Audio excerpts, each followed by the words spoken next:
الحمد لله نحمده ونستعينه ونستغفره ونعوذ بالله من شرور أنفسنا ومن سيئات أعمالنا من يهد الله فلا مضل له ومن يضلل فلا هادي له ونشهد أن لا إله إلا الله وحده لا شريك له ونشهد أن محمدا عبده ورسوله الذي أرسله بالحق بشيرا ونذيرا وداعيا إلى الله بإذنه وسراجا منيرا أما بعد فقد قال الله تعالى في كلامه المجيد وفرقانه الحميد أعوذ بالله من الشيطان الرجيم بسم الله الرحمن الرحيم قد أفلح المؤمنون الذين هم في صلاتهم خاشعون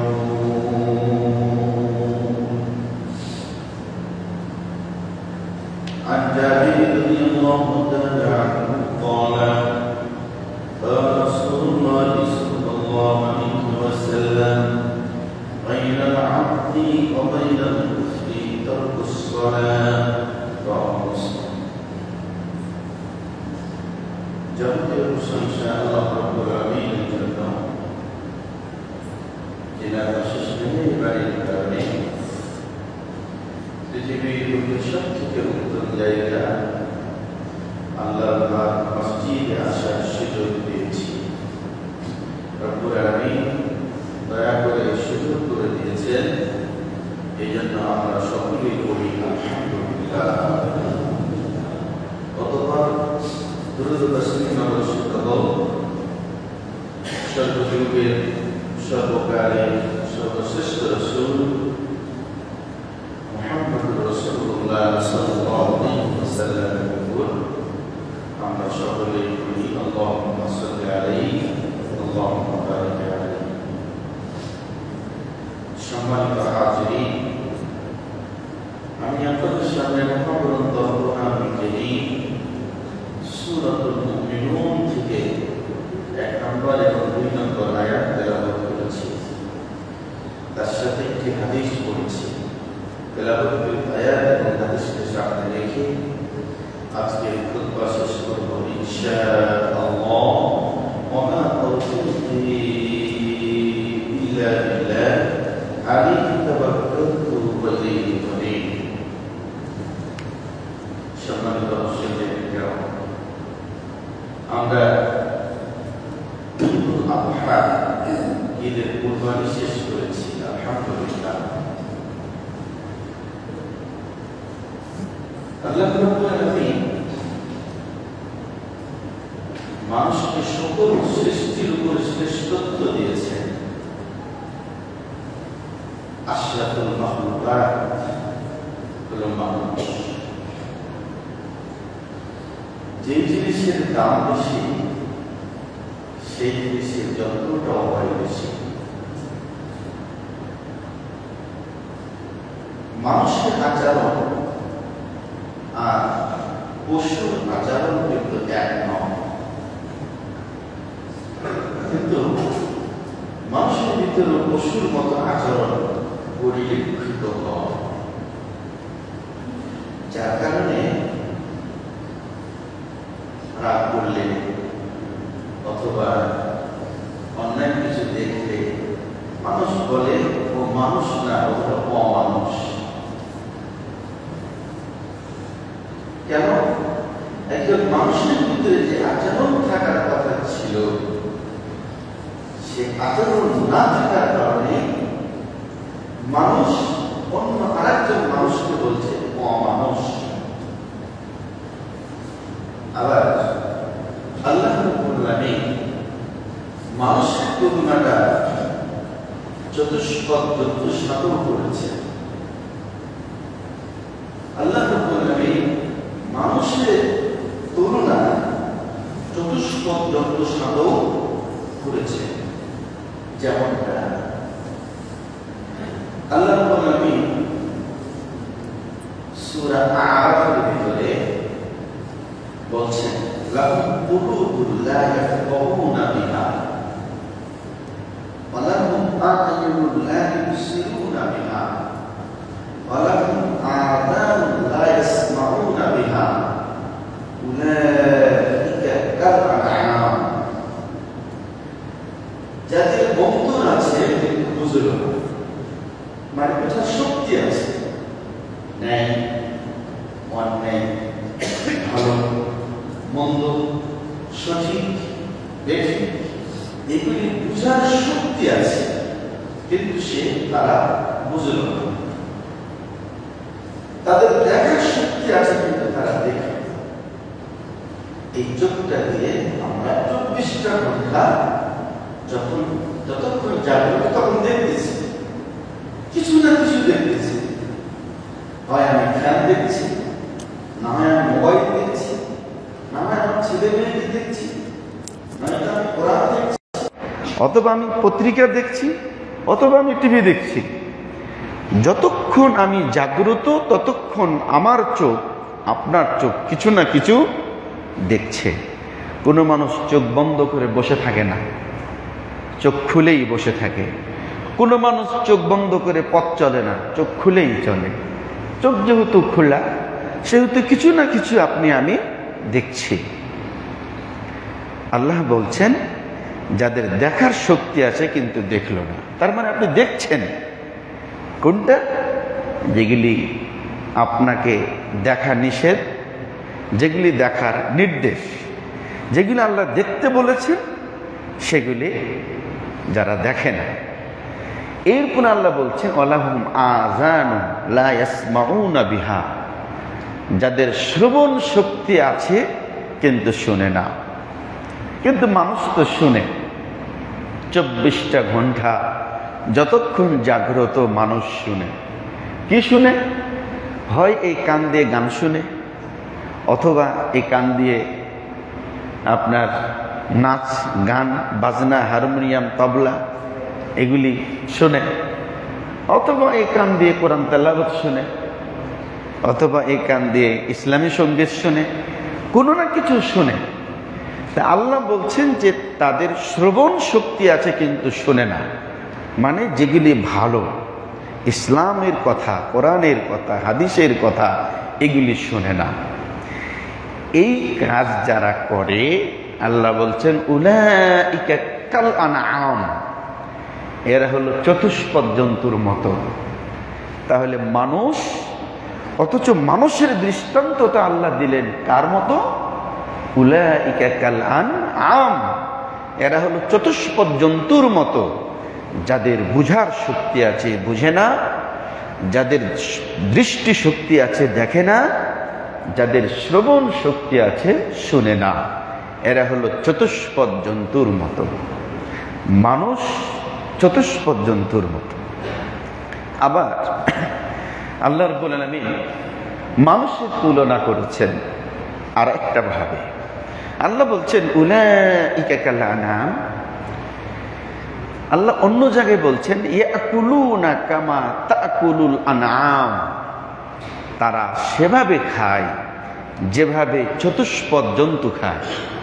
মানুষ সেভাবে খায় যেভাবে চতুষ্পদ জন্তু খায়, মানুষ সেভাবে খায় যেভাবে চতুষ্পদ জন্তু খায়। চতুষ্পদ জন্তু কিভাবে খায়? চতুষ্পদ জন্তুর কোনোটা হারাম কোনোটা হালাল এমন কিছু নেই। আপনার বাড়ির ছাগল অন্যের গাছ খাবে, ও একটুকু দ্বিধা করবে না, সুযোগ পেলেই খাবে। আপনার বাড়ির গরু অন্যের ক্ষেত খাবে, সুযোগ পেলেই খাবে, একটুকু দ্বিধা করবে না। আল্লাহ বলছেন ইয়াকুলুনা কামা তাকুলুল আনআম। এই পৃথিবীতে এমন মানুষ আছে যারা চতুষ্পদ জন্তুর মতো করে খায়। এটা হারাম ও বুঝে না, এটা খাওয়া যাবে না ও বুঝে না, পেলেই খায়, পেলেই ধরে, ন্যায় অন্যায় হালাল হারাম বুঝার চেষ্টাই করে না। আল্লাহ বলছেন এরা চতুষ্পদ জন্তুর মতো। আমরা কুরবানি করেছি পশু, তার মানে মানুষের ভিতরে যে পশুর একটা আচরণ সেটা কিন্তু আমরা জবাই করেছি। মানুষত্ব আমাদের ভিতরে আছে, পশুত্ব আমাদের ভিতরে আর নেই। আমরা পশু জবাইয়ের মাধ্যমে মানুষের ভিতরে যে পশুর একটা আচরণ সেটা কিন্তু আমরা শেষ করেছি। তাহলে আমরা এখন সেই কাজটাই করব যেই কাজটা করলে আল্লাহ রাব্বুল আলামিন সব থেকে বেশি খুশি হয়ে যান। দেখেন, মানুষের জীবনে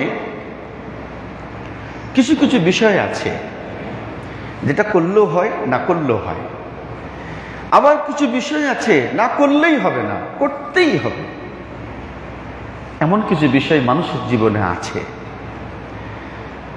আপনাকে দাওয়াত দিয়েছে আপনার জামাই, আপনাকে দাওয়াত দিয়েছে আপনার সেই অনেক আগের এক বন্ধু, আপনাকে দাওয়াত দিয়েছে আপনার শিক্ষক, আপনাকে দাওয়াত দিয়েছে আপনার নেতা, আপনাকে দাওয়াত দিয়েছে আপনার বাড়ির কর্মচারী। বলেন তো, সব দাওয়াতগুলি কি আপনি একভাবেই নেবেন? সব দাওয়াতগুলি কি আপনি একভাবেই নেবেন, নাকি এই দাওয়াতগুলির কিছু দাওয়াতি ব্যক্তির গুরুত্ব অন্যভাবে নেবেন? আপনাকে আপনার শিক্ষক দাওয়াত দিয়েছে, আপনাকে আপনার জামাই দাওয়াত দিয়েছে, আপনাকে আপনার সেই বাল্যকালের বন্ধু দাওয়াত দিয়েছে, আপনাকে আপনার বাড়ির কর্মচারীও দাওয়াত দিয়েছে। আপনি যে কোনো একটা দাওয়াত গ্রহণ করবেন, কোনটা করবেন?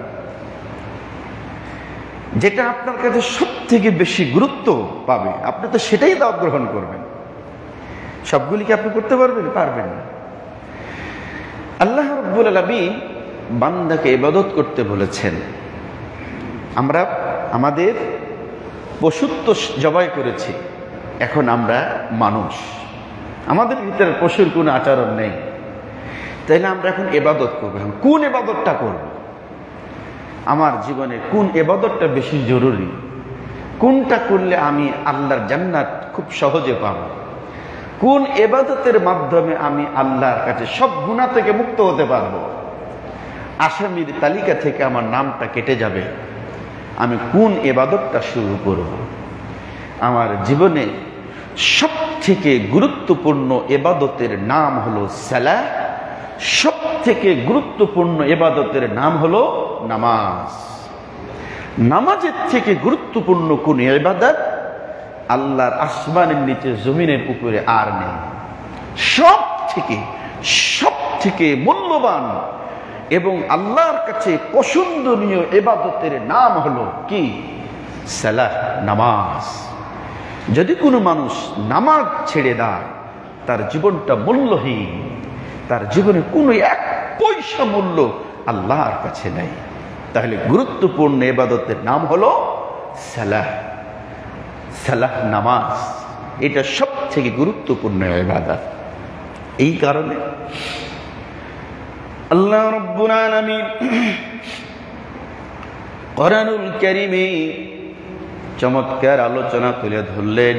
আল্লাহ রাব্বুল আলামিন বললেন, ইন্না আ'তাইনাকাল কাউসার, নিশ্চয় আমি আপনাকে কাউসার দান করেছি। সুতরাং ফাসাল্লি লিরাব্বিকা ওয়ানহার, আপনি সালাত আদায় করুন আমার জন্য এবং কুরবানি করুন। এই যে সালাত এবং কুরবানি, এই দুটি ইবাদত করার কথা কে বললেন? আল্লাহ রাব্বুল আলামিন। তাহলে প্রথমটাই হলো সালাত, পরেরটা হলো কুরবানি। কুরবানি এবং সালাত, তো প্রথমে আল্লাহ সালাতের কথা বললেন, এবং এই সালাত সব নবীদের আমলেই ছিল। এটা যে শুধুমাত্র আমাদের নবী মুহাম্মদ রাসূলুল্লাহ সাল্লাল্লাহু আলাইহি সাল্লামকে আল্লাহ দিয়েছেন তা নয়, সব নবীদের আমলে কি ছিল? সালাত ছিল। যেমনটা আল্লাহ রাব্বুল আলামিন কোরআনুল কারীমে আলোচনা করলেন, ইব্রাহিম আলাইহিস সালাম যখন মা হাজরাকে আর ইসমাইলকে রেখে চলে আসলেন, একটু আড়াল হয়ে গেলেন, যখন আর দেখবে না, মা হাজেরা দেখতে পাবে না, এমন একটা জায়গায় আল্লাহ রাব্বুল আলামিনের নবী ইব্রাহিম আলাইহিস সালাম আল্লাহর কাছে দোয়া করলেন। আল্লাহ রাব্বুল আলামিনের কাছে কি দোয়া করলেন? আল্লাহ রাব্বুল আলামিনের কাছে দোয়া করলেন, রব্বানা লিয়াকিমুস সালাত, হে আমার রব, এই যে আমার ছেলেকে আর আমার স্ত্রীকে রেখে গেলাম, এরা যেন সালাত আদায় করে, এরা যেন নামাজ পড়ে।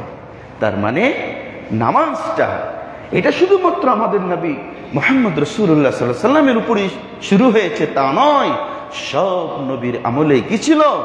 নামাজ ছিল। আল্লাহ রাব্বুল আলামিন কোরআনুল কারীমে চমৎকার আলোচনা তুলে ধরলেন। আল্লাহ বলছেন, অযকুর ফিল কিতাবি ইসমাঈল, হে নবী তুমি ইসমাইলের বিষয়ে আলোচনা করো, ইসমাইলের ব্যাপারে আলোচনা করো। ইব্রাহিম আলাইহিস সালামের ছেলের নাম কি? ইসমাইল, তিনিও নবী। আল্লাহ রাব্বুল আলামিন বললেন, ইসমাইল তিনি কি করতেন? ওয়াকানা ইয়ামুরু আহলাহু বিসসালাহ, ইসমাইল তার পরিবারে সালাতের অর্ডার করতেন। তার পরিবারে কি বলতেন? সালাত আদায় করতে হবে। ইসমাইল আলাইহিস সালামের পরিবারও ইসমাইল আলাইহিস সালাম অর্ডার করতেন, বলতেন না। অর্ডার করা আর বলা কিন্তু দুই জিনিস, আপনাকে বুঝতে হবে। অর্ডার আর বলা। অর্ডার করতেন পরিবারের সালাতের জন্য। আল্লাহ রাব্বুল আলামিন ঈসা আলাইহিস সালামের আলোচনাও করেছেন। ঈসা আলাইহিস সালাম তার মায়ের কোলে যখন ছিলেন, মায়ের কোলে থেকেই কথা বলা শুরু করলেন। ঈসা আলাইহিস সালাম বললেন, ইন্নী আবদুল্লাহ আতানিয়াল কিতাবা ওয়া জাআলানি নাবিয়্যা ওয়া জাআলানি মুবারাকান আইনামা কুনতু ওয়া আওসানি বিসসালাহ। ঈসা আলাইহিস সালাম বলছেন, হে আমার কওমের মানুষেরা শোনো, ইন্নী আব্দুল্লাহ, নিশ্চয় আমি আল্লাহর বান্দা। আতানিয়াল কিতাবা, আমাকে দেওয়া হয়েছে কিতাব। ওয়া জাআলানি নাবিয়্যা, আর আমাকে বানানো হয়েছে নবী। আমাকে নবী বানানো হয়েছে। আমার মাকে নিয়ে তোমরা যে আজে বাজে মন্তব্য করতেছ, এগুলি করো না। আমি আল্লাহর নবী এবং তোমাদেরই নবী আমি। আতানিয়াল কিতাবা ওয়া জাআলানি নাবিয়্যা ওয়া জাআলানি মুবারাকান আইনামা কুনতু, আমি যেখানেই থাকবো সেটাই কি করা হয়েছে? বরকতপূর্ণ। যেখানে আমি থাকবো সেটাই হলো বরকতপূর্ণ। এরপরে শোনো, ওয়া আওসানি বিসসালাহ, আল্লাহ আমাকে অর্ডার করেছেন নামাজের। আল্লাহ আমাকে অর্ডার করেছেন কিসে? নামাজের অর্ডার করেছেন।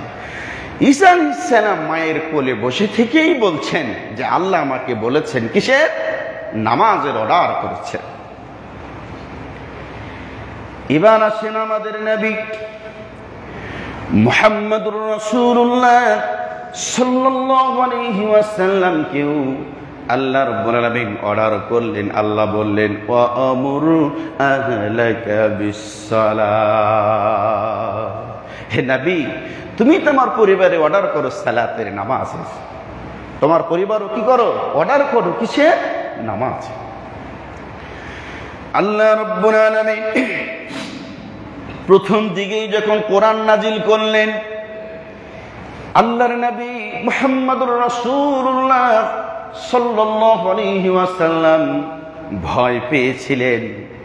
খাদিজার কাছে এসে বললেন, খাদিজা রে, জাম্মিলুনি, আমাকে কম্বল দিয়ে পেঁচিয়ে দাও, ঢেকে দাও, আমার ভয় হচ্ছে, আমাকে মনে হয় জিনে পেয়েছে, আমাকে ঢেকে দাও।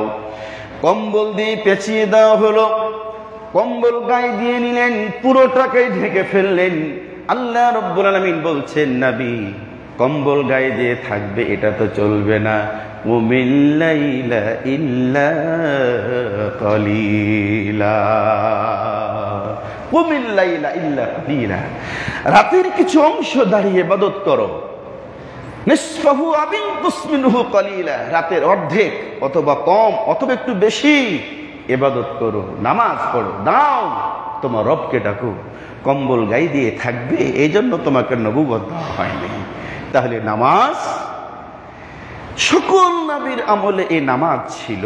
এই নামাজের গুরুত্ব অনেক বেশি, অনেক বেশি, যে নামাজের গুরুত্ব আমার কাছে নেই। এবার আসুন আল্লাহ রাব্বুল আলামিন কোরআনুল কারীম সূরাতুল মুমিনুন, আল্লাহ রাব্বুল আলামিন শুরু করলেন, ক্বাদ আফলাহাল মুমিনুন আল্লাযীনা হুম ফী সালাতিহিম খাশিউন। আল্লাহ রাব্বুল আলামিন বললেন, অবশ্যই মুমিনেরা সফল হয়েছে, অবশ্যই মুমিনেরা সফল হয়েছে।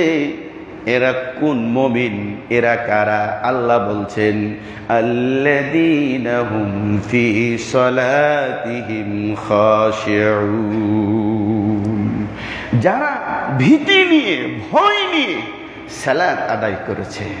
সালাতের ভিতরে কি ছিল? ভীতি ছিল, ভয় ছিল, আন্তরিকতা ছিল, ভালোবাসা ছিল, দরদ ছিল, মায়া ছিল। ভীতি নিয়ে যারা সালাত আদায় করেছে, নামাজ পড়েছে, অবশ্যই তারা সফল হয়েছে। আপনারা বুঝে নেন কথাগুলি। আল্লাহ রাব্বুল আলামিন কোরআনুল কারীমে কত সুন্দরভাবে আলোচনা করলেন।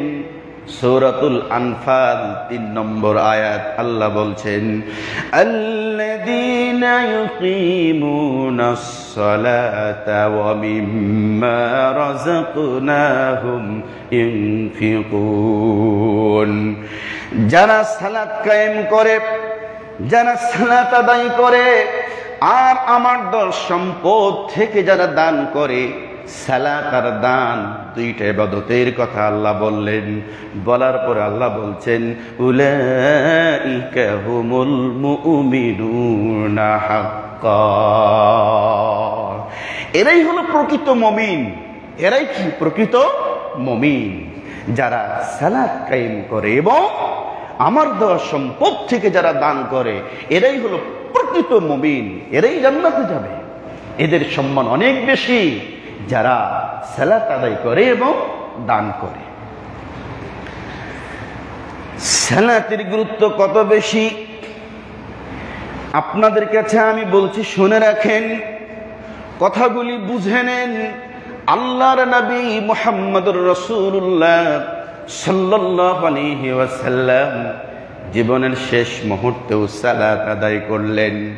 রসুল উজুর জন্য পানি চাইলেন, উজু করলেন। উজু করতে করতে রসুল জ্ঞান হারিয়ে ফেললেন। আবার উজুর পানি চাইলেন, উজু করলেন, আবার জ্ঞান হারিয়ে ফেললেন। জ্ঞান ফিরলে আবার উজুর জন্য পানি চাইলেন, আবার উজু করলেন। দুইজন সাহাবীর গায়ে হাত দিয়ে আল্লাহর নবী মসজিদে গিয়ে জামাতের সাথে সালাত আদায় করলেন। যেই দিন শেষ দিন, আল্লাহর নবী পৃথিবী নামক জায়গা থেকে বিদায় নিবেন, আর এই পৃথিবীতে থাকবেন না। রসুল হাসান হুসাইনকে ডাক দিলেন, ডেকে চুমু দিলেন। মা ফাতেমাকে ডাক দিলেন, ডেকে কি যেন বললেন। মা ফাতেমা কাঁদতে শুরু করলেন। মা আয়েশা রাদিয়াল্লাহু তাআলা আনহা তিনি বললেন, ও ফাতেমা তুমি কেন কাঁদলে? কিছুক্ষণ পরে আবার রাসূল ফাতেমাকে ডাক দিলেন। ফাতেমা যখন কাঁদছিলেন ডাক দিলেন, কি যেন বললেন, আর ফাতেমা হাসতে শুরু করলেন। আয়েশা রাদিয়াল্লাহু মা আয়েশা বলছেন, আচ্ছা বলো তো ফাতেমা, তুমি কি শুনলে কাঁদলে, আবার কি শুনলে তুমি আবার হাসলে? কিসের জন্য তুমি কেঁদেছিলে, কিসের জন্য তুমি হেসেছিলে? বলো না, বলো না। ফাতেমা বললেন, শুনে রাখুন, আমার বাবা আমাকে বললেন, মা, ও মা শোনো, আমি আর এই পৃথিবী নামক জায়গায় থাকবো না, আমি বিদায় নিব। আমার পিতার বিদায়ের কথা শুনে আমি কাঁদলাম। এরপরে আবার যখন আমাকে ডাকলেন, ডেকে বললেন, মা কাঁদো না, তুমি কেঁদো না, তুমি কেঁদো না, শোনো, আমার চলে যাওয়ার পরেই প্রথম সাক্ষাৎ তোমারই হবে। তার মানে হলো তুমিও বেশি দিন পৃথিবীতে আর থাকবে না। তখন আমি হেসেছিলাম, কাঁদলাম, আবার হাসলাম। মা আয়েশা রাদিয়াল্লাহু তাআলা আনহা সহ স্ত্রীদেরকে ডাক দিলেন, স্ত্রীদেরকে ডাক দিয়ে উপদেশ দিলেন। সব কিছুই শেষ হয়ে গেল। বাড়িতে কিছু স্বর্ণ ছিল, সেগুলি সাদকা করে দিলেন। যে সমস্ত গোলাম ছিল সব গোলামগুলিকে আজাদ করে দিলেন, মুক্ত করে দিলেন। আল্লাহর নবী মুহাম্মদুর রাসূলুল্লাহ সাল্লাল্লাহু আলাইহি ওয়াসাল্লামের বাড়িতে এখন আগুন জ্বালানোর মতো কিছুই নাই। মা আয়েশা অন্যের বাড়িতে আগুন ধার করে নিয়ে এসে বাতি জ্বালালেন। সব কিছু শেষ। আল্লাহ নবী মুহাম্মদুর রাসূলুল্লাহ সাল্লাল্লাহু আলাইহি ওয়াসাল্লাম এবার দুটি কথা বললেন। বলার পরে পৃথিবী থেকে বিদায় নিলেন, আর কিছুই বললেন না। তার প্রথম কথা ছিল আসসালা আসসালা আসসালা ওয়া মা মালাকাত আইমানুকুম, আমার উম্মতেরা নামাজ নামাজ নামাজ ছেড়ে দিও না, সালাত ছেড়ে দিও না। আমার উম্মতেরা সালাত ছেড়ে দিও না, আমার উম্মতেরা সালাত ছেড়ে দিও না, আমার উম্মতেরা সালাত ছেড়ে দিও না। ওয়া মা মালাকাত আইমানুকুম, আর তোমাদের যারা দাসী হবে, কর্মচারী হবে, তোমাদের গোলাম যারা হবে, তাদের সাথে আচরণ ভালো করবে। দুটি কথা রাসূলের জীবনের শেষ মুহূর্তে দুটি কথা বলে আঙ্গুল উঁচু করলেন, আল্লাহর কাছে বলছেন, হে আল্লাহ, যারা নবিয়্যিন, সিদ্দিকিন, শুহাদা, সালেহিন, হে আল্লাহ তুমি আমাকে তাদের অন্তর্ভুক্ত করে দাও। হে আমার প্রিয় বন্ধু, তুমি আমাকে তাদের অন্তর্ভুক্ত করে দাও। রাসূলের হাত দুটি পড়ে গেল। রাসূল পৃথিবী থেকে বিদায় নিলেন। কি বলে গেলেন? আসসালা আসসালা, সালাত সালাত সালাত। আমার উম্মতেরা সালাত ছেড়ে দিও না, আমার উম্মতেরা সালাত ছেড়ে দিও না, আমার উম্মতেরা সালাত ছেড়ে দিও না। অধীনস্থদের সাথে আচরণ ভালো করবে, ওদের সাথে আচরণ খারাপ করবে না। আপনার বাড়ির ড্রাইভার, আপনার বাড়ির কর্মচারী, আপনার বাড়ির দারোয়ান, আপনার বাড়ির ঝাড়ুদার, প্রত্যেকের সাথে আচরণ ভালো করতে হবে। এই শিক্ষা কে দিয়েছেন? মুহাম্মদুর রাসূলুল্লাহ সাল্লাল্লাহু আলাইহি ওয়াসাল্লাম। সালাতে গুরুত্ব এত বেশি। এবার আপনাদের কাছে আমি বলি, শুনে নেন। আল্লাহর নবী মুহাম্মদুর রাসূলুল্লাহ সাল্লাল্লাহু আলাইহি ওয়াসাল্লাম বসা আছেন। হযরতে আনাস থেকে বর্ণিত হাদিসটি। হযরত আনাস বলেন, যা রাজুলুন ইলান নবী সাল্লাল্লাহু আলাইহি ওয়াসাল্লাম, আল্লাহর নবীর কাছে এক ব্যক্তি আসলেন। এসে বলছেন, হে আল্লাহর রাসূল, ইন্নী আসাবতু হাদ্দান, আমি এমন এক অপরাধ করেছি, আমার বিচার করা প্রয়োজন। হে রাসূল, আপনি আমার বিচার করুন। অপরাধ করেছি আমি, অনেক বড় অপরাধ, যে অপরাধ করলে আমার উপর হাত মারতে হবে, এমন অপরাধ করেছি আমি। হে রাসূল, আপনি আমার বিচার করেন, আপনি আমার বিচার করেন। আল্লাহর নবী মুহাম্মদুর রাসূলুল্লাহ সাল্লাল্লাহু আলাইহি ওয়াসাল্লাম তাকে প্রশ্ন করলেন না, তুমি কি অপরাধ করেছো, কেন করেছো, প্রশ্ন করলেন না। এমন সময় সালাতের ওয়াক্ত হয়ে গেল, নামাজের সময় হয়ে গেল। আল্লাহর নবী মুহাম্মদুর রাসূলুল্লাহ সাল্লাল্লাহু আলাইহি ওয়াসাল্লাম সালাতের ইমামতি করলেন। আর ওই ব্যক্তি, যে ব্যক্তি বলছিলেন রাসূল আপনি আমার বিচার করুন, ওই ব্যক্তি রাসূলের সাথে সালাত আদায় করলেন। আল্লাহর নবী সালাম ফিরালেন, আবার বসলেন। ওই ব্যক্তি দাঁড়িয়ে গেলেন, বলছে ইয়া রাসূলুল্লাহ আপনি আমার বিচার করুন, আমি অপরাধ করেছি, আপনি আমার বিচার করুন। আল্লাহর নবী মুহাম্মদুর রাসূলুল্লাহ সাল্লাল্লাহু আলাইহি ওয়াসাল্লাম তিনি বললেন, ও আল্লাহর বান্দা, তুমি কি আমাদের সাথে সালাত আদায় করো নাই? তুমি কি আমাদের সাথে নামাজ পড়ো নাই? লোকটি বলেন, জি রাসূল পড়েছি। আল্লাহ রাসূল বললেন, আল্লাহ অবশ্যই নামাজ পড়ার কারণে তোমার ওই পাপটাকে আল্লাহ ক্ষমা করে দিয়েছে। তুমি যে পাপ করার কারণে বলেছিলে হে রাসূল আপনি আমার বিচার করুন, তুমি আমাদের সাথে নামাজ পড়ার কারণে ওই পাপটা আল্লাহ তোমার ক্ষমা করে দিয়েছে।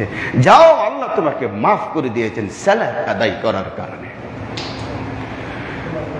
আব্দুল্লাহ বিন মাসউদ থেকে বর্ণিত, তিনি বলেন আল্লাহর নবী মুহাম্মদুর রাসূলুল্লাহ সাল্লাল্লাহু আলাইহি ওয়াসাল্লামকে প্রশ্ন করা হলো, আইয়ুল আমাল আহাব্বু ইলাল্লাহ, হে রাসূল আপনি বলেন না আল্লাহর কাছে কোন আমলটা বেশি প্রিয়, কোন আমলে আল্লাহ বেশি খুশি হয়, কোন আমল করলে আল্লাহ বেশি খুশি হয়? রাসূল বলেন না? আল্লাহর নবী মুহাম্মদুর রাসূলুল্লাহ সাল্লাল্লাহু আলাইহি ওয়াসাল্লাম বললেন, আস-সালাতু লিওয়াক্তিহা, সময় মতো নামাজ পড়া, সময় মতো সালাত আদায় করলে আল্লাহ বেশি খুশি হয়, সময় মতো সালাত আদায় করলে আল্লাহ বেশি খুশি হয়, সময় মতো নামাজ পড়লে আল্লাহ বেশি খুশি হয়।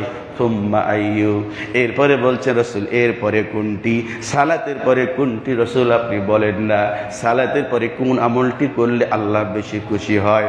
আল্লাহর নবী মুহাম্মদুর রাসূলুল্লাহ সাল্লাল্লাহু আলাইহি ওয়াসাল্লাম বললেন, বিররুল ওয়ালিদাইন, বিররুল ওয়ালিদাইন। আল্লাহর নবী মুহাম্মদুর রাসূলুল্লাহ সাল্লাল্লাহু আলাইহি ওয়াসাল্লাম বললেন, সালাতের পরে আল্লাহর কাছে পছন্দনীয় ইবাদত হলো পিতা মাতার সাথে সদাচরণ করা। পিতা মাতার সাথে সদাচরণ করলে আল্লাহ খুশি হয়ে যায়। প্রথমটাই বললেন কি? আস-সালাতু লিওয়াক্তিহা, সময় মতো সালাত আদায় করা, এটা সব থেকে আল্লাহর কাছে প্রিয় ইবাদত, আল্লাহর কাছে পছন্দনীয় ইবাদত। এরপরে কোনটি? আল্লাহর নবী বলছেন বিররুল ওয়ালিদাইন, পিতামাতার সাথে আচরণ ভালো করা। সুম্মা আইয়ু, লোকটি আবার প্রশ্ন করলেন এরপরে কোনটি? আল্লাহর নবী মুহাম্মদুর রাসূলুল্লাহ সাল্লাল্লাহু আলাইহি ওয়াসাল্লাম বললেন, আল জিহাদু ফি সাবিলিল্লাহ, আল্লাহর পথে কি করা? জিহাদ করা। তাহলে জিহাদ বললেন 3 নম্বরে। 1 নম্বর কি? সালাত। 2 নম্বর কি? 2 নম্বর কি? পিতামাতার সাথে আচরণ ভালো করা। 3 নম্বরে বললেন জিহাদ। জিহাদের থেকে উত্তম হলো পিতামাতার সাথে সদাচরণ করা। আর পিতামাতার সাথে সদাচরণ করার থেকে উত্তম ইবাদত হলো সালাত আদায় করা। সব থেকে উত্তম ইবাদতের নাম হলো সালাত, নামাজ। এটা সব থেকে আল্লাহর কাছে পছন্দনীয় ইবাদত। এরপর আপনাদের কাছে আমি বলবো, শুনেন, আল্লাহর নবী মুহাম্মদুর রাসূলুল্লাহ সাল্লাল্লাহু আলাইহি ওয়াসাল্লাম সালাতের কত গুরুত্ব দিলেন আপনি বুঝে নেন, কথাগুলি বুঝে নেন। হযরত জাবের থেকে বর্ণিত, তিনি বলেন আল্লাহর নবী মুহাম্মদুর রাসূলুল্লাহ সাল্লাল্লাহু আলাইহি ওয়াসাল্লাম তিনি বললেন, বাইনাল আবদি ওয়া বাইনাল কুফরি তারকুস সালাহ। মুসলিম শরীফের হাদিস। আল্লাহর নবী বললেন, যে ব্যক্তি নামাজ পড়ে ও মুসলমান, যে ব্যক্তি নামাজ পড়ে না ও মুসলমান নয়। যেই ব্যক্তি নামাজ পড়ে ও মুসলমান, আর যেই ব্যক্তি নামাজ ছেড়ে দেয় মুসলিম নয়। বাইনাল আবদি ওয়া বাইনাল কুফরি তারকুস সালাহ। মুসলমান এবং কাফের ভিতরে পার্থক্য হলো নামাজ। মুসলমান আর কাফের ভিতরে পার্থক্য হলো নামাজ। যার নামাজ নাই তার ঈমান নাই, যার ঈমান নাই সে মুসলমান নয়। পার্থক্য কোথায়? অনেক হিন্দু যুবক দাড়ি ছেড়েছে, হিন্দু যুবক, হিন্দু মানুষ পাঞ্জাবি পড়তেছে, আপনিও পড়তেছেন। অনেক হিন্দু, খ্রিস্টান, ইহুদি তারা মোবাইল দেখছে, গান শুনছে, নাচ দেখছে, বিড়ি খাচ্ছে, মদ খাচ্ছে, নারী নিয়ে মদ নিয়ে মেতে আছে। মানুষ, মুসলমানও তো এগুলো নিয়ে মেতে আছে। পার্থক্যটা কোথায়? পার্থক্য হলো সালাতে। পার্থক্যটা কি? সালাতের ভিতরে। মুসলমান সালাত আদায় করবে, কাফের সালাত আদায় করবে না। এটাই পার্থক্য, এটাই সবচেয়ে গুরুত্বপূর্ণ ইবাদত। কেন সালাতে এত গুরুত্ব? কেন? কথাগুলি বুঝে নেন। আমি একটি কথাও কিন্তু আপনাদেরকে কোরআন হাদিসের বাইরে বলেছি। যা বলছি আপনারা প্রত্যেকটি কথাই মনোযোগ দিয়ে শুনেন। কোরআন হাদিস থেকেই কিন্তু কথাগুলি বলবো ইনশাআল্লাহ। আমি বলেছি আলহামদুলিল্লাহ, বাকিটাও বলবো ইনশাআল্লাহ। বুঝেন কেন? আল্লাহ রাব্বুল আলামিন নিজে সালাতের কথা বলতে গিয়ে বললেন, আল্লাহ রাব্বুল আলামিন নিজেই সালাতের কথা বলতে গিয়ে বললেন, আল্লাহ বলছেন ইন্নাস সালাতা তানহা আনিল ফাহশাই ওয়াল মুনকার। আল্লাহ রাব্বুল আলামিন বললেন এই সালাত এমন এক পাওয়ারফুল ইবাদতের নাম। আল্লাহ বলছে নিশ্চয়ই সালাত মানুষকে পাপাচার থেকে, অন্যায় থেকে বিরত রাখে সালাত। কোন মানুষ যখন 5 ওয়াক্ত সালাত ঠিক মতো আদায় করবে, ও আর মদ খাবে না। 5 ওয়াক্ত সালাত আদায় করলে ও আর বিড়ি খাবে না। 5 ওয়াক্ত ঠিক মতো সালাত আদায় করলে ও আর মিথ্যে কথা বলবে না। 5 ওয়াক্ত ঠিক মতো সালাত আদায় করলে ও আর হারাম খাবে না। 5 ওয়াক্ত ঠিক মতো সালাত আদায় করলে ও আর মিথ্যাচার করবে না, অন্যের ক্ষতি করবে না, অন্যের উপকার করবে। এটাই সালাতের পাওয়ার। নামাজের একটা পাওয়ারফুল ইবাদতের নাম হলো সালাত, নামাজ মানুষকে অশ্লীলতা থেকে এবং অন্যায় থেকে বিরত রাখে। নামাজ এগুলি করতে দেয় না। কোন মানুষ নামাজ পড়ার পরও যদি অশ্লীল কাজগুলি করে, তাহলে বুঝতে হবে ওর নামাজ আল্লাহর কাছে কবুল হয় না। কথাটা বুঝে নিতে হবে। নামাজ পড়তেছেন, বিড়ি খাচ্ছেন, নামাজ পড়ছেন, জর্দা দিয়ে পান খাচ্ছেন, নামাজ পড়ছেন, মিথ্যা কথা বলছেন, নামাজ পড়ছি, গালি দিচ্ছি, নামাজ পড়ছি, মদ খাচ্ছি, নামাজ পড়ছি, ঘুষ খাচ্ছি, এমনটাই যদি হয় তাহলে বুঝে নিতে হবে নামাজ আল্লাহর কাছে কবুল হচ্ছে না। যার কারণে আমি এই পাপগুলি ছাড়তে পারি নাই। এবার আপনাদের কাছে আমি বলি, শুনে নেন। আল্লাহ রাব্বুল আলামিন জান্নাতি মানুষগুলিকে জান্নাতে দিয়ে দিবেন, আর জাহান্নামী মানুষগুলিকে আল্লাহ জাহান্নামে দিয়ে দিবেন। এখন জাহান্নামীরা জানতে চাইবে আমরা কেন জাহান্নামী, জান্নাতীরাও জানতে চাইবে কেন তোমরা জাহান্নামে গিয়েছো, বলো কি জন্য গিয়েছো, কিসের জন্য তোমরা জাহান্নামে গেলে? আমরা জান্নাতি হলাম, তোমরা আবার জাহান্নামে কেন গেলে? আপন দুই ভাই, এক ভাই জান্নাতে আর এক ভাই জাহান্নামে। জান্নাতি ভাই জাহান্নামী ভাইকে দেখবে, প্রশ্ন করবে, ভাই তুই কেন এই জাহান্নামে এসেছিস? এক বন্ধু জান্নাতে আর এক বন্ধু জাহান্নামে। বন্ধু তুমি কেন জাহান্নামে গিয়েছ? আমি তো জান্নাতি। স্বামী জান্নাতে, স্ত্রী জাহান্নামে। এটা হতে পারে, এটা হতে পারে। ছেলে জান্নাতি, বাবা জাহান্নামী, হতে পারে। ইব্রাহিম আলাইহিস সালাম জান্নাতে যাবে, ইব্রাহিম আলাইহিস সালামের পিতা জাহান্নামে যাবে। নূহ আলাইহিস সালাম জান্নাতে যাবে, নূহ আলাইহিস সালামের ছেলে জাহান্নামে যাবে। তা আল্লাহ রাব্বুল আলামিন জান্নাতীদেরকে জান্নাতে পৌঁছায় দিবেন, আর জাহান্নামীদেরকে জাহান্নামে পৌঁছায় দিবেন। এরপরে আল্লাহ পর্দা সরিয়ে দিবেন। দেখো জাহান্নামীদের অবস্থা দেখো, আর জাহান্নামীরা তোমরা জান্নাতীদের অবস্থা দেখো। জান্নাতীরা কত সুখে আছে দেখো, আর জান্নাতীরা তোমরা দেখো জাহান্নামীরা কত কষ্টে আছে। তোমরাও যদি অপরাধ করে আসতে, তাহলে তোমাদেরকে এই জাহান্নামে যাওয়া লাগতো। অতএব উভয়কে দেখো, আল্লাহ দেখার ব্যবস্থা করে দিবেন। আল্লাহ রাব্বুল আলামিন এবার বললেন, জান্নাতি মানুষগুলি প্রশ্ন করবেন, ফি জান্নাতি ইয়াতাসাআলুনা আনিল মুজরিমিন মা সালাকাকুম ফি সাকার قالوا لم نك من المصلين। জাহান্নামীদেরকে জান্নাতীরা জান্নাত থেকে প্রশ্ন করবেন, ও জাহান্নামীরা, তোমরা কেন জাহান্নামে গিয়েছো? অপরাধটা কি? কিসের জন্য তোমরা জাহান্নামে গিয়েছো বলো? তখন জাহান্নামীরা বলবে, ক্বালু লাম নাকু মিনাল মুসাল্লিন। জাহান্নামীরা বলবে, জাহান্নামে আসার কারণটাই হলো আমরা নামাজ পড়ি নাই, আমরা নামাজ পড়ি নাই। জাহান্নামী কেন হয়েছি? আমরা নামাজ পড়ি নাই। লাম নাকু মিনাল মুসাল্লিন, আমরা নামাজি ছিলাম না, এই জন্যই জাহান্নামী হয়েছি।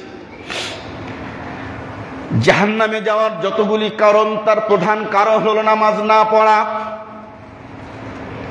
জাহান্নামে যাওয়ার যতগুলি কারণ, তার প্রধান কারণ হলো নামাজ না পড়া। আপনার টাকা আছে তো কি হয়েছে? ক্ষমতা আছে তো কি হয়েছে? আপনি মরলে তো আপনার লাশটা পোকাতেই খাবে, নাকি আপনার লাশে পোকা লাগবে না? আপনার টাকা আছে তো কি হয়েছে? ক্ষমতা আছে তো কি হয়েছে? জমিদারি আছে তো কি হয়েছে? আপনার নামাজ নাই, এক পয়সা মূল্য আল্লাহর জমিনেও নাই, আসমানেও নাই, কোথাও নাই। নামাজ নাই, মূল্যহীন একটা জীবন। যেই জীবনটাই নামাজ নাই, সেই জীবনের কোনো মূল্য নাই। রাসূল বলছেন, বাইনাল আবদি ওয়া বাইনাল কুফরি তারকুস সালাহ, যে নামাজ পড়ে ও মুসলমান, যে নামাজ পড়ে না ও কাফের। মূল্যহীন জীবন, যেই জীবনে নামাজ নাই। আবু হুরায়রা রাদিয়াল্লাহু তাআলা আনহু তিনি বর্ণনা করলেন, ইবনে মাজাহ শরীফে বর্ণিত হয়েছে, নাসাই শরীফে বর্ণিত হয়েছে, সনদ সহিহ। আল্লাহর নবী মুহাম্মদুর রাসূলুল্লাহ সাল্লাল্লাহু আলাইহি ওয়াসাল্লাম তিনি বললেন, আউয়ালু মা ইউহাসাবু বিহিল আবদ ইয়াউমাল কিয়ামাতি আস-সালাতু ফাইন সালাহাত সালাহা সাইরু আমালিহি ওয়া ইন ফাসাদাত ফাসাদা সাইরু আমালিহি। আল্লাহ রাব্বুল আলামিন নবী বললেন, কিয়ামতের দিন সর্বপ্রথম বান্দার নামাজের হিসাব নেওয়া হবে। আপনার হজ পড়ে, আপনার যাকাত পড়ে, আপনার সাদাকা পড়ে, আপনার সিয়াম পড়ে, দুনিয়ার সব আমলগুলির হিসাব হবে পরে। প্রথম হিসাব হবে নামাজ, নামাজ, নামাজ, নামাজ, নামাজ। আল্লাহর নবী মুহাম্মদুর রাসূলুল্লাহ সাল্লাল্লাহু আলাইহি ওয়াসাল্লাম তিনি বললেন, কারো যদি নামাজ ঠিক হয়ে যায়, কারো যদি নামাজ ঠিক হয়ে যায়, সব ত্রুটিগুলি আল্লাহ ক্ষমা করে দিবেন, সব ত্রুটিগুলি মাফ হয়ে যাবে। নামাজ ঠিক, সব ঠিক, নামাজ ঠিক, আল্লাহ সব ঠিক করে দিবেন। ওয়া ইন ফাসাদাত, আল্লাহ নবী বললেন, কারণ নামাজে যদি কেউ ধারা খেয়ে যায়, সব আমলগুলিকে আল্লাহ রাব্বুল আলামিন ধ্বংস করে দিবেন। আপনার নামাজ নাই, দান করে এক পয়সা লাভ হবে না। আপনার নামাজ নাই, হজ করে কোনো লাভ হবে না। আপনার নামাজ নাই, পিতামাতার খেদমত করেও কোনো লাভ হবে না। নামাজ ঠিক, বাকিগুলা ঠিক। নামাজ নাই, কিচ্ছু নাই। নামাজ নাই, কিচ্ছু নাই, মূল্যহীন জীবন, নামাজ ছাড়া জীবন। সিদ্ধান্ত আপনাকে নিতে হবে, সিদ্ধান্ত নেওয়ার মালিক আপনি। এই কথাগুলি আমাদের কাজ বলা, আমরা বলছি। নামাজ নাই, যেই জীবনে নামাজ নাই, সেটা মূল্যহীন একটা জীবন। আল্লাহ রাব্বুল আলামিনের নবী মুহাম্মদুর রাসূলুল্লাহ সাল্লাল্লাহু আলাইহি ওয়াসাল্লাম কি চমৎকার আলোচনা তুলে ধরলেন দেখেন। আল্লাহ নবী বললেন, ওই ব্যক্তি জাহান্নামে যাবে না, ওই ব্যক্তি জাহান্নামে যাবে না। কে? সে কে? মান সাল্লা, যেই ব্যক্তি সালাত আদায় করলো, ফজরের সালাত এবং আসরের সালাত। কোন সালাত? ফজরের সালাত আর আসরের সালাত। ক্বাবলা তুলুই শামসি ক্বাবলা গুরুবিহা, সূর্য উঠার আগের সালাত আর সূর্য ডুবার আগের সালাত। তাহলে কোন সালাত হলো? ফজর আর আসর। এই দুই সালাত যে ব্যক্তি আদায় করবে সে জাহান্নামে যাবে না। সে কোথায় যাবে না? জাহান্নামে যাবে না। কেন? 5 ওয়াক্ত সালাত আদায় করতেই হবে। আগে কিন্তু 2 ওয়াক্ত করে সালাত ছিল। 5 ওয়াক্ত সালাত ফরজ হয়েছে আল্লাহ রাসূলের মেরাজের পরে। কখন? আল্লাহ রাসূলের মেরাজের পরে এই 5 ওয়াক্ত সময় নিয়ে যে সালাত আদায় করে, এটা 5 ওয়াক্ত সালাত আদায় হয়েছে, শুরু হয়েছে মেরাজের পরে। এই 2 ওয়াক্ত সালাতের গুরুত্ব অনেক বেশি। 5 ওয়াক্ত সালাতের ভিতরে 2 ওয়াক্ত সালাতের গুরুত্ব অনেক বেশি। আল্লাহ আবার এমন বলছেন সূরা বাকারাতে, হাফিজু আলাস সালাওয়াতি ওয়াস সালাতিল ওয়ুসতা, তোমরা সংরক্ষণ করো সালাতের, বিশেষ করে মধ্যবর্তী সালাতের। তাহলে মধ্যবর্তী সালাত হলো আসরের সালাত। মধ্যবর্তী সালাতটা কোন সালাত? আসরের সালাত। কেন? আল্লাহ রাব্বুল আলামিনের নবী মুহাম্মদুর রাসূলুল্লাহ সাল্লাল্লাহু আলাইহি ওয়াসাল্লাম তিনি আলোচনা করলেন, ফজরের যখন ওয়াক্ত হয়, আসরের যখন ওয়াক্ত শুরু হয়ে যায়, আর ইমাম সাহেব যখন সালাত শুরু করে দেয়, ইমাম সাহেব আল্লাহু আকবার বলে সালাতে দাঁড়ালেন, মুসল্লিগণ পিছনে দাঁড়িয়ে গেলেন। একদল ফেরেশতা পৃথিবীতে চলে আসলো। তারা কোন সময়? যেই সময় মুসল্লিগণ সালাতে দাঁড়িয়েছেন, আল্লাহর বান্দাগণ সালাতে দাঁড়িয়েছেন, এই সময় ফেরেশতাগণ আসলেন, এসে দেখলেন তারা সালাত আদায় করছেন। মুসল্লিগণ আল্লাহর বান্দারা সালাত আদায় করছে। এরা এসেছে, এরা ফজর পর্যন্ত থেকে যায়, ফজর পর্যন্ত আর পৃথিবী থেকে যায় না। আল্লাহ রাব্বুল আলামিনের নবী মুহাম্মদুর রাসূলুল্লাহ সাল্লাল্লাহু আলাইহি ওয়াসাল্লাম তিনি বললেন, যারা আসরে আসলো, ফজর পর্যন্ত থেকে যায়, এরপরে ফজরে যখন ইমাম সাহেব ইমামতি শুরু করলেন, মুসল্লিগণ দাঁড়িয়ে গেলেন, যারা এসেছিলেন তারা চলে যায়, আবার আরেক দল ফেরেশতা যোগ হয়ে যায়। যারা আসলো ফজরে, এরা এসে দেখলো এরা সালাতে দাঁড়িয়েছে, যারা আসলো এসে দেখলো এরা সালাতে দাঁড়িয়েছে, যারা আসলো এসে দেখলো সালাতে দাঁড়িয়েছে, আর যারা আসরে এসেছিল তারাও এসে দেখলো সালাতে দাঁড়িয়েছে। এরা যখন চলে যায়, আল্লাহ রাব্বুল আলামিনের নবী মুহাম্মদুর রাসূলুল্লাহ সাল্লাল্লাহু আলাইহি ওয়াসাল্লাম ফেরেশতাদেরকে প্রশ্ন করেন, যদিও আল্লাহ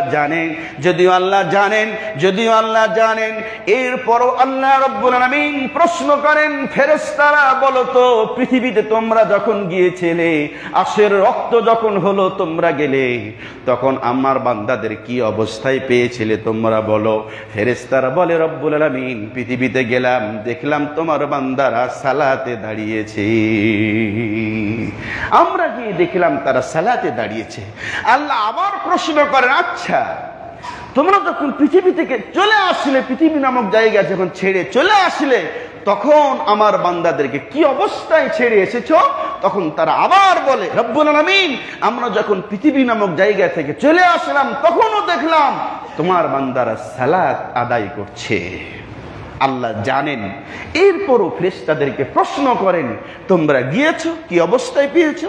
যখন ছেড়ে এসেছো বলো তখন তোমরা কি অবস্থায় পেয়েছো? এই হলো গুরুত্বপূর্ণ ইবাদতের নাম হলো সালাহ, নামাজ। যেই দেহে, যেই মানুষের জীবনে নামাজ নাই, এই জীবনটা মূল্যহীন এক জীবন। কোন ইবাদত আল্লাহর কাছে কাজে লাগবে না যদি নামাজ না থাকে।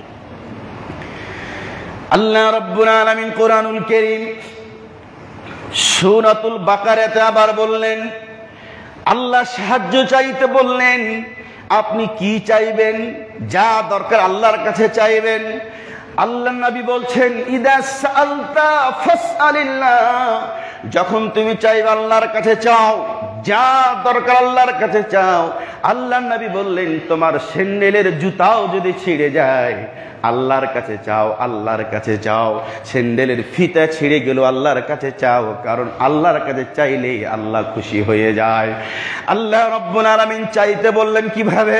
সূরাতুল বাকারায় আল্লাহ বলছেন, ওয়াস্তাঈনু বিস-সাবরি ওয়াস-সালাহ ওয়া ইন্নাহা লাকাবীরাতুন ইল্লা আলাল খাশিঈন।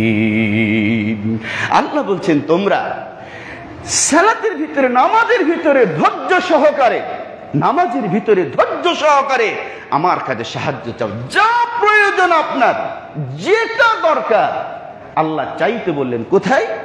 নামাজের ভিতরে ধৈর্য সহকারে। এই কথা বলার পর আল্লাহ রাব্বুল আলামিন আবার বলে দিলেন ওয়া ইন্নাহা লাকাবীরাতুন, এটা বড় কঠিন কাজ, এটা কঠিন কাজ, এটা কঠিন কাজ, ইল্লা আলাল খাশিঈন, তবে তাদের জন্য কঠিন নয় যারা আল্লাহকে ভয় করে। যারা আল্লাহকে ভয় করে তাদের জন্য এই কাজটা কঠিন নয়। সালাতের ভিতরে ধৈর্য সহকারে চাওয়া এটা তাদের জন্য কঠিন নয় যারা আল্লাহকে ভয় করে। আর কারা? আল্লাহ রাব্বুল আলামিন পরের আয়াতে বললেন الذين يظنون أنهم ملاقو ربهم وأنهم إليه راجعون। আজ যারা মনে করে আমাদের রবের সাথে একদিন আমাদের সাক্ষাৎ হবে, রবের সাক্ষাৎটাকে যারা হৃদয়ে লালন করে, যারা মনে করে আমাদেরকে আমাদের রবের সাথে সাক্ষাৎ করতে হবে আর তাদের সবাইকে আল্লাহর কাছে ফিরে যেতে হবে, এটা যারা মনে করে আল্লাহ বলছেন তাদের জন্য সালাতের ভিতরে ধৈর্য সহকারে চাওয়া মোটেই কঠিন কাজ নয়। তাদের জন্য এটা কঠিন কাজ নয়, কিন্তু সকলের জন্য এই কাজটা সহজ নয়। দেখবেন সালাতে কিরাত একটু লম্বা হলে পারে মুসল্লি রাগ করে, একটু যদি লম্বা হয় তাহলে রাগ করে। তাহলে একা একা যদি সালাত আদায় করে কত দ্রুত সালাত আদায় করে, কত দ্রুত সালাত শেষ করে। এই কাজটা সকলের জন্য সহজ নয়। আল্লাহ বলছে এটা কঠিন কাজ, তবে তাদের জন্য কঠিন নয় যারা আল্লাহকে ভয় করে। তাদের জন্য সালাত লম্বা সময় ধরে আদায় করা এটা কঠিন কাজ নয়। এবার যদি আপনাদের কাছে আমি বলি শুনেন, সালাত এত গুরুত্বপূর্ণ ইবাদত, আল্লাহ রাব্বুল আলামিন তার হাবিব মুহাম্মদুর রাসূলুল্লাহ সাল্লাল্লাহু আলাইহি ওয়াসাল্লামকে বললেন অসজুদু ওয়াকতারিব। আল্লাহ বলছেন নবী তুমি সিজদা দাও আর তোমার আল্লাহর নিকটবর্তী হয়ে যাও। সালাতে দাঁড়াও, সিজদা দাও আর তোমার আল্লাহর নিকটবর্তী হয়ে যাও। সালাতে আল্লাহর যত নিকটে হওয়া যায় অন্য কোন ইবাদত করে এত নিকটে হওয়া যায় না। যেমনটা আল্লাহর নবী মুহাম্মদুর রাসূলুল্লাহ সাল্লাল্লাহু আলাইহি ওয়াসাল্লাম তিনি বললেন তুমি যখন সালাতে দাঁড়াবে তখন তুমি মনে করবে তুমি আল্লাহকে দেখছো, তুমি আল্লাহকে দেখতেছো, আল্লাহর সামনে দাঁড়িয়েছো, তুমি আল্লাহকে দেখছো। আল্লাহর নবী মুহাম্মদুর রাসূলুল্লাহ সাল্লাল্লাহু আলাইহি ওয়াসাল্লাম তিনি বললেন ফাইল্লাম তারাহু, তুমি যদি এটা মনে করতে না পারো আমি তো আল্লাহকে দেখি না, এটা যদি মনে করো, তুমি যদি এটা মনে করতে না পারো যে আমি আল্লাহকে দেখছি, তাহলে রাসূল বললেন ফাইন্নাহু ইয়ারাকা, নিশ্চয় তুমি মনে রাখবা আল্লাহ তোমাকে দেখতেছে, আল্লাহ তোমাকে দেখতেছে। অতএব সালাত এমনই একটা গুরুত্বপূর্ণ ইবাদতের নাম। দেখেন ঈমান আনার পর মানুষের প্রথম যে কাজটা শুরু হলো সেটা হলো সালাত। কোন অমুসলিম যদি জোহরের 1 ঘন্টা আগে মুসলিম হয় তাহলে তাকে জোহরের সালাত আদায় করতে হবে, এটা তার ফরজ। কোন মানুষ যদি ফজরের 5 মিনিট আগেও ঈমান আনে তাহলে তাকে ফজরের সালাত আদায় করতে হবে, তার এটা ফরজ। অসুস্থ যদি আপনি হন আপনাকে বসে সালাত আদায় করতে হবে। আপনি বসেও যদি না পারেন শুয়ে পড়তে হবে। আপনি গাড়িতে আছেন গাড়িতে পড়তে হবে। আপনি যদি পানিতে ডুবে যান আযান শুনতে পান তাহলে তখনও ইশারায় সালাত আদায় করতে হবে। যতক্ষণ পর্যন্ত আপনার জ্ঞান আছে ততক্ষণ পর্যন্ত সালাত ছেড়ে দেওয়ার কোনো সুযোগ নাই। অথচ আপনি যদি অসুস্থ হয়ে যান, সুস্থ হওয়ার সম্ভাবনাটা যদি না থাকে, আপনি রোজা ছেড়ে দেন, অন্যকে ফিরিয়ে দেন, আপনার পরিবর্তে আরেকজনকে খাবার দেন, আপনি রোজা রাখার সওয়াব পেয়ে যাবেন। কিন্তু আমি অসুস্থ, আমার সালাত অন্য কেউ আদায় করবে, এটা হবে না। যতক্ষণ পর্যন্ত আমার দেহে প্রাণ আছে এবং আমার জ্ঞান আছে, ততক্ষণ পর্যন্ত আমার সালাত আমাকে আদায় করতে হবে। সম্মানিত মুসল্লি কিরাম, সামনে আর বাড়বো না। আমি আপনাদের সবার কাছে প্রথম থেকেই সালাতের গুরুত্ব নিয়ে কথা বলেছি। আল্লাহর নবী মুহাম্মদ রাসূলুল্লাহ সাল্লাল্লাহু আলাইহি সাল্লামের সেই দুটি কথা আবার স্মরণ করিয়ে দিয়ে আজকের খুতবা শেষ করতে চাচ্ছি। প্রথম কথা হলো, আল্লাহর নবী মুহাম্মদ রাসূলুল্লাহ সাল্লাল্লাহু আলাইহি সাল্লাম তিনি বললেন, হযরত জাবির রাদিয়াল্লাহু তাআলা আনহু থেকে বর্ণিত, তিনি বলেন রাসূলুল্লাহ সাল্লাল্লাহু আলাইহি সাল্লাম বললেন, বাইনাল আবদি ওয়া বাইনাল কুফরি তারকুস সালাহ। মুসলমান এবং কাফিরের ভিতরে পার্থক্য হলো নামাজ। যেই ব্যক্তি নামাজ পড়ে সে মুসলমান, যেই ব্যক্তি নামাজ পড়ে না সে মুসলমান নয়। এটা একটি, এ নিয়ে অনেক কথা বলেছি, এই একটি কথা। আরেকটি কথা হলো, আল্লাহর নবী মুহাম্মদ রাসূলুল্লাহ সাল্লাল্লাহু আলাইহি সাল্লাম জীবনের শেষ সময়, জীবনের শেষ মুহূর্তে দুটি কথা বলে গেলেন। দুটি কথা বলে আর কিছু বলেন নাই। অনেক কথা বলেছেন। হাসান হুসাইনকে কাছে ডেকে চুমু দিয়েছেন। মায়েশা রাদিয়াল্লাহু তাআলা আনহা স্ত্রীদেরকে ডেকে উপদেশ দিয়েছেন। যেটুকু স্বর্ণ ছিল সাদাকা করে দিয়েছেন। যত গোলাম ছিল সব আযাব করে দিয়েছেন। সব শেষ করার পরে রাসূল বিদায় নেওয়ার আগ মুহূর্তে দুটি কথা বলে বিদায় নিলেন। তার প্রথম কথা হলো আসসালাহ, আসসালাহ। প্রথম কথা সালাত, সালাত, নামাজ, নামাজ, নামাজ ছেড়ে দিবে না। দ্বিতীয় কথা ছিল ওয়ামা মালাকাত আইমানুকুম, তোমাদের অধীনস্থদের সাথে আচরণ ভালো করবে, খবরদার অধীনস্থদের সাথে আচরণ খারাপ করবে না। হযরত আনাস রাদিয়াল্লাহু তাআলা আনহু বলছেন, আমি আল্লাহর নবীর খিদমতে 10টি বছর ছিলাম। 10 বছর আল্লাহ রাসূল একদিনও আমাকে বলেন নাই, আনাস এই কাজটা কেন করেছো আর এই কাজটা কেন করো নাই। 10টি বছরে একজন ব্যক্তির খিদমতে থাকলেন, অথচ রাসূল কোনোদিন তাকে ধমক দেন নাই। আমরা হলাম, রাসূল সাল্লাল্লাহু আলাইহি সাল্লাম আমাদের জন্য হলো মডেল। রাসূলের আদর্শ আমাদের জীবনে বাস্তবায়ন করতে হবে। চেষ্টা তো আমরা করতে পারি। রব্বুল আলামিন, তুমি আমাদের সকলকেই আজকে যে সালাতের উপর কথা বলেছি, আমরা নিজেরা যেন ঠিকমতো সালাত আদায় করতে পারি। হে আল্লাহ, সে তৌফিক তুমি আমাদের সকলকে দান করো। আমরা সকলে বলি আল্লাহুম্মা আমিন, আল্লাহুম্মা আমিন। রব্বুল আলামিন, আমরা আমাদের পরিবারটাকে যেন সালাতি পরিবার হিসেবে তৈরি করতে পারি। আল্লাহ, সে তৌফিক আমাদের সকলকে তুমি দান করো। আমরা সকলে বলি আল্লাহুম্মা আমিন, আল্লাহুম্মা আমিন। বারাকাল্লাহু লানা ওয়া লাকুম ফিল কুরআনিল আযীম ওয়া নাফা'না ওয়া ইয়্যাকুম বিল হাকিমিন তাআলা।